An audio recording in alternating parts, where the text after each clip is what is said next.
up where we kind of left off in the last episode, we are just tacking in this luggage tray. Actually, not tacking it in, we're welding the whole thing in. And one thing you'll want to do when you're doing this job is, you'll want to just start with just tacking it in a little bit here and there, fitting everything.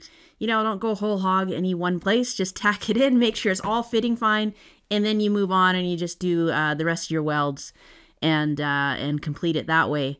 I think that way, if you run into any problems, you're not having to backtrack in a way that just creates a lot more work for you. So just tack it in, do your checks, and make sure everything's fine before you really commit to welding the whole thing in. Now, one thing when I was doing this, however long ago I did it, I was getting a lot of comments, not a lot, but a few comments on bracing this area. You know how you brace the body when you do your heater channels? That's because it can fold in on itself. I had quite a few people sort of say if I didn't brace it, it would twist, it would turn, it would collapse in on itself. And I could not see how that would ever be possible with the structure of the whole body. So I'm just going to say that I did not brace it. I did not believe that it was needed. I had never seen it braced. But there were a few people who were basically guaranteeing me that I was ruining my car if I didn't brace it. Well, I'm here to tell you that that's not the case. You can brace it if you're feeling a little bit nervous about it, but when you are looking at how everything is there, and I didn't take out the whole luggage tray, and it's solid. So I would say that bracing it is overkill. If you're nervous about it, brace it. But I would say in this instance, in this job, I don't think it's necessary. Given what I did, you might be taking out more than I am, then you might want to look at it. But for what I took out, didn't brace it, it didn't twist, it didn't turn, it didn't collapse in on itself. Like, it was impossible for it to do that. So I would say bracing for this job is not necessary, but just make sure you have a solid look at like what you're doing and then make a decision. If you're at all on the fence, maybe bracing it is a good idea. But for this, there was no question, nothing bad was going to happen if I didn't brace it, and it didn't. I think I'm realizing now, too, that I haven't really talked about the welder that I'm using, and I often get questions about what welder I was using for this project, and I was using a little MIG welder. It was from Lincoln Electric, the MIG Pack 140, so it runs on 120 power.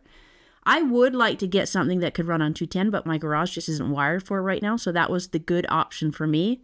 MIG welder was also a good option. It can do flux core, but I was using it with gas, and I thought it was a good option. It did the job. Now, moving forward, I think my skills as a welder, not that I'm like really, really good or anything, but I think my skills are building enough that I think maybe I'd like to learn how to do TIG welding, and I think TIG welding for sheet metal is probably a better option anyways.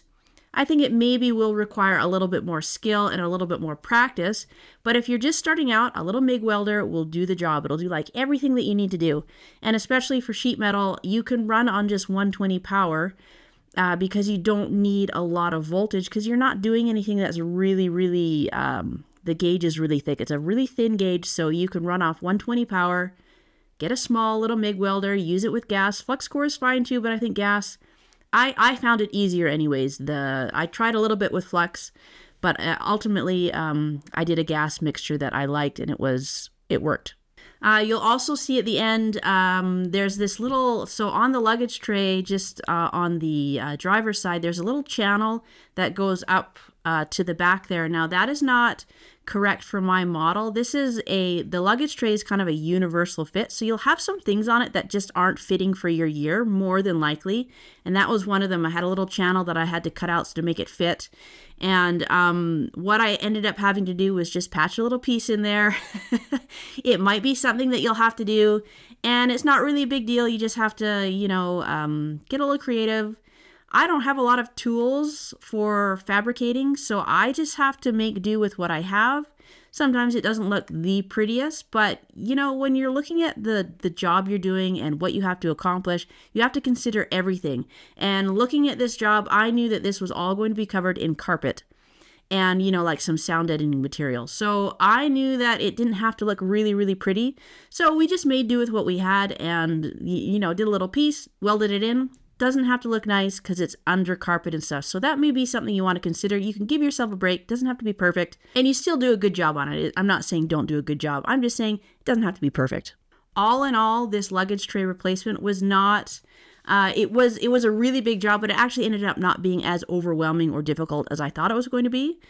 Just, a lot of sort of forethought and preparation. I think by the time I took the luggage tray out, I had to do a ton of little repairs on the inside, wheel wells and stuff like that. I had to do a ton of little repairs before I could even get the luggage tray back in. So it does take a while. You want to look at all those little things before you put it back in, because remember, we want to get rid of rust. Just look at everything. But overall, I think this is a really doable job, and my luggage tray replacement piece fit great. It was really good. It was a universal fit, and it ended up fitting really, really good. So I think I got that one on Wolfsburg West, and yeah, I'd recommend it. So anyways, that's it for this episode. We will see you next week. And I think at this point, we are just about halfway through our metalwork, I think. But anyways, come back next week. We'll have more. All right, guys, we need an update. So that's in. I still have a few little fiddly things I need to do, like just grinding some welds and stuff. But we need an update, because now that that's in, that rear luggage piece, we can start doing some more things. Can finally take this apron off, take the fenders off. And I think the plan now, guys, is we're just going to... We're just going to start from the back and move our way forwards. We're going to strip paint. We're going to find all the other little things that need to be fixed, because lots will reveal itself. So I've got this. I have no idea, actually, how I'm going to do this. There's some interesting bends happening here, and I don't want to mess up body lines. So anyways, that's the plan. I have a few little fiddly things. I always leave some things. You know how you get almost done a job and then you just don't quite finish the job. So I've got a little bit of welding, more grinding, but that's the plan, is we're going to just start from the back and move forwards. I have a little bit more welding to do under in the wheel wells from when I did some stuff on the inside. And that's what we're going to do, because once we get to the front firewall, there's more to be done. And I haven't talked about it yet, but there is some real problems up here. That's going to be a big job. We'll save it to the last.